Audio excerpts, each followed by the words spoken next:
images. This first poem is called Strong Arm Poetry.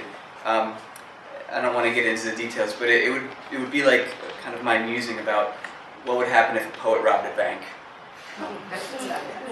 And it makes a couple references to John Cage, who's an American composer. He wrote the famous 4 minutes and 33 seconds of silence, where no musician plays anything. Okay. Strong Arm Poetry. Under a bulletproof archway in 4th National, the manufactured smell of work-week coffee and pastries, the beveled marble reflecting bodies without faces, I load a blank deposit slip into the offering dish between us. She unfolds it, looks to me, and my breathing reads, "Here is a list of my desires." The discernible click of a silent alarm. I want 4.5 minutes of your undivided eyes. A hand-bound manuscript, published, pages Whitman wide and Joyce thick, of nothing. I neither inhale nor exhale. A parabolic moment without motion, where ascension becomes pages like smoke, like an open grave.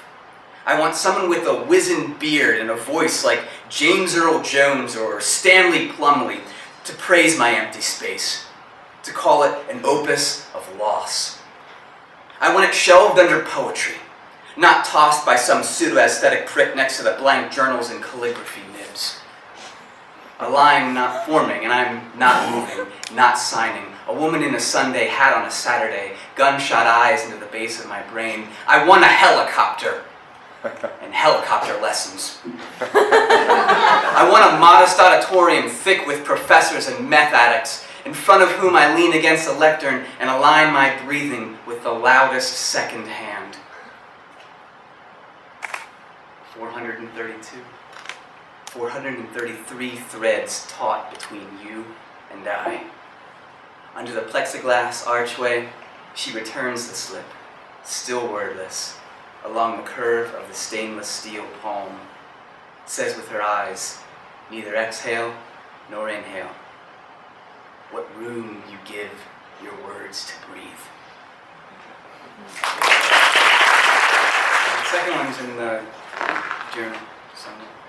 It's called Our Would-Be Selves, and it has a little bit of Spanish in it, but you don't really need to know any of it.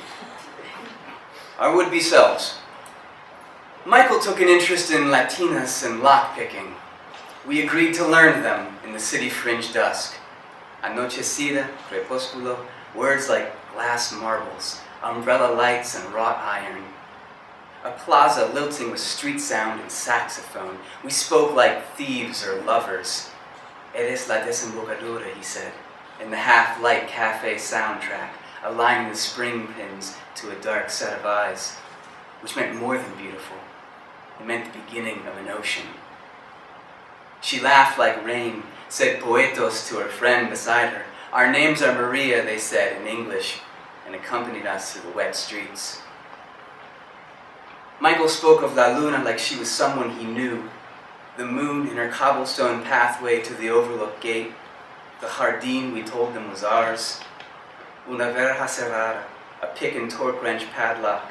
2 Maria's white teeth y cabella entangled midnight curls. Beneath the swaying shadows of wisteria, I held one Maria and listened for the turn of our would-be selves. A creaking gate, soft footsteps in the haze of an evening, maybe 10 years from now. A periphery of lives so tailored and assembled, when we could vaguely remember our blueprint hearts, bailando con echoes and oceans.